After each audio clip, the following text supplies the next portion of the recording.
पार्वती मैया ने पूछा साधु किसे कहते हैं, कपिल भगवान बता रहे हैं साधु किसमें, बोले ये लक्षण जिसमें तो समझना वो साधु है। लिख लीजिए। पहला तितिक्षवः कारुणिका सुहृदः सर्वदेहिनां अजातशत्रवः शान्ताः साधवः साधुभूषणाः। साधु का पहला लक्षण क्या होता है? अच्छा एक बात सुन लीजिएगा, भेष को साधु नहीं कहते, स्वरूप को साधु नहीं कहते। यदि भेष को साधु कहते तो रावण भी साधु बन के आया था। रावण ने भी भेष संत का धारण किया था। भेष में तो कोई भी धारण कर सकता। अभी मैं धोती बगलबंदी उतार करके इंस्पेक्टर वाली खादी वर्दी पहने आऊं, कहीं से निकल जाऊं तो दो चार मुझे सैल्यूट मार देंगे।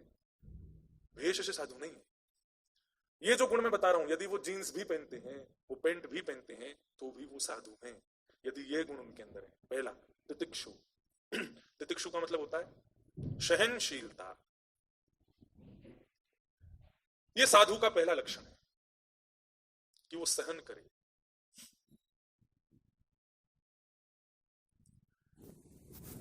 एक साधु गंगा जी में स्नान कर रहे थे,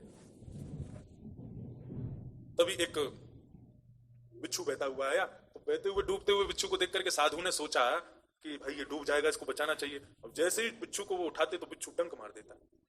बिच्छू ने डंक मारा तो हाथ में दर्द हुआ तो बिच्छू फिर गिर गया, फिर डूबा तो फिर उठा लिया, फिर डंक मारा, फिर छूट गया, फिर डूबने लगा, फिर उठाया, फिर डंक मारा। एक आदमी खड़ा, बोले बाबा इतनी देर से वो बिच्छू तुमको डंक मार रहा है, क्यों बार बार उसको उठा रहे हो? बहने दो ना, डूबने दो।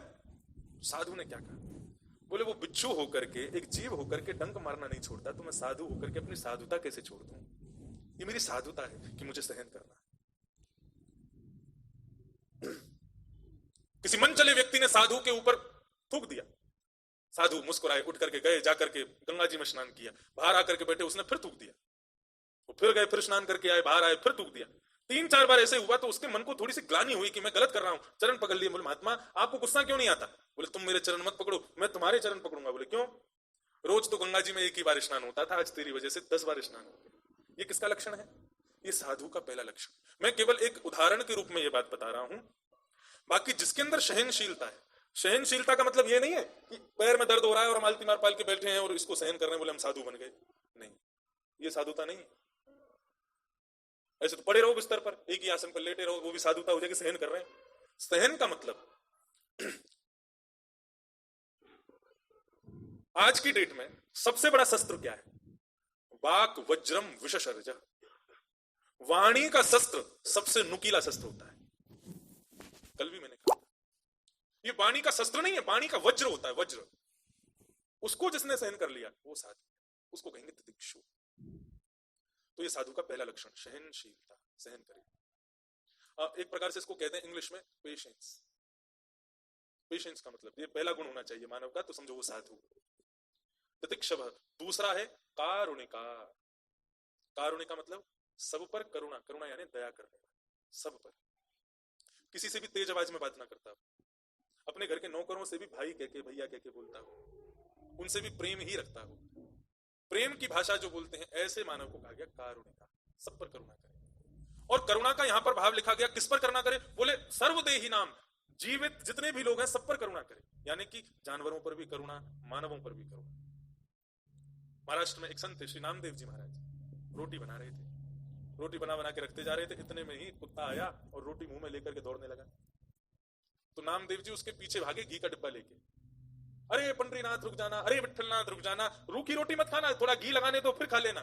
तो ऐसी भावना उसकी प्रकट हुई कि कुत्ते में से भगवान प्रकट हो गए, पंडरीनाथ भगवान प्रकट हो गए। तो यहाँ भी खोज लिया हमको। बोले आप नहीं हो कुत्ते के अंदर, आप तो वहां भी रहते हो। अरे औरों की क्या बताएं, इन्होंने भूत में भी भगवान को प्रकट किया है। एक बार भजन कर रहे थे गुफा में, किसी ने आके कहा बाबा इस गुफा में भजन मत करो। बोले क्यों? बोले यहाँ प्रेत रहता है। नामदेव जी बोले हम जहां बैठ जाते हैं वहीं पर बैठ के भजन करते हैं। भजन करने लगे, जय जय राम कृष्ण हरि, जय जय राम कृष्ण हरि। भजन करते करते सामने उनके एक प्रेत आ गया। प्रेत कैसे आया? कभी हाथी बन जाए, कभी घोड़ा बन जाए, कभी कुकर बन जाए, कभी सुकर बन जाए, कभी प्रचंड अग्नि का रूप धारण कर ले, कभी विशाल विकराल राक्षस बन जाए। इतने सारे रूप उसके देख करके नामदेव जी ने उसको साष्टांग प्रणाम किया और कहा भैया इतने रूप बदलने की सामर्थ्य किसी भूत में नहीं है, तो हमारे श्री विठलनाथ में ही हो सकती है। जय हो पंडरीनाथ भगवान। जैसे ये भाव कहा तो भूत सच में प्रेत ही था, वो उसमें से भी भगवान प्रकट हो। प्रेत अलग से प्रकट हो गया। प्रेत ने कहा आपने मुझ में भगवत दृष्टि रख के मुझको भी पवित्र कर दिया। अभी तक हमारे मन में भी नहीं आया था, लेकिन अब आ गया। कभी कोई भूत प्रेत दिख गया तो उसको प्रणाम कर लेंगे। जय हो भैया राधा रमन जी, आज बढ़िया, देखो क्या तुम भूत प्रेत बन के आए हो, तो क्या पता उसमें से भी भगवान प्रकट हो जाए। भले पधारे मेरे लंबकनाथ, नामदेव जी गाने लगे, और आज इतने लंबे चौड़े बन के आए हो पंडरीनाथ, भूत के सामने नृत्य करने लगे। भले पधारे मेरे लंबकनाथ, जब ये कीर्तन गाया तो फिर उसमें से भी पंडरीनाथ भगवान प्रकट हो। तो कहने का अभिप्राय, श्रोहितः सर्वदेही नाम, सभी देहधारियों के प्रति करुणा का भाव रखे, और जो देह से परित्याग कर चुके हैं, प्रेत आत्मा बन चुके हैं, उन पर भी करुणा करे। वो संत का, साधु का दूसरा लक्षण। तीसरा लक्षण क्या है? अजात शत्रु, उसका कोई शत्रु नहीं होता, वो किसी से शत्रुता नहीं रखता, सबसे प्रेम करता है। मतलब कोई उसके प्रति शत्रुता का भाव रखे वो बात एक अलग हो सकती है, लेकिन उसके हृदय में किसी के प्रति शत्रुता का भाव नहीं होना चाहिए। अजात शत्रु। और अंतिम लक्षण क्या होना चाहिए? शांता, बहुत शांत रहे, कम बोले। ज्यादा बोलने वाला व्यक्ति की जीव में दो दुर्गुण आ जाते हैं। पहला दुर्गुण झूठ, और दूसरा दुर्गुण बात की गंभीरता खत्म हो जाती है ज्यादा बोलने वाले की। उसकी बात फिर उतना प्रभाव नहीं कर पाती सामने वाले पर। इसलिए मानव को जितना हो सके शांत रहना चाहिए, मौन रहना चाहिए। मौनी च कलहो नास्ति, मौन रहने से कलह कम होते हैं, कष्ट लड़ाइयां कम होती हैं। तो ये साधुओं के लक्षण हैं। मैया ये लक्षण जिसमें आपको दिख जाए उसका संग करना शुरू कर दो, तो आपका मन भी पवित्र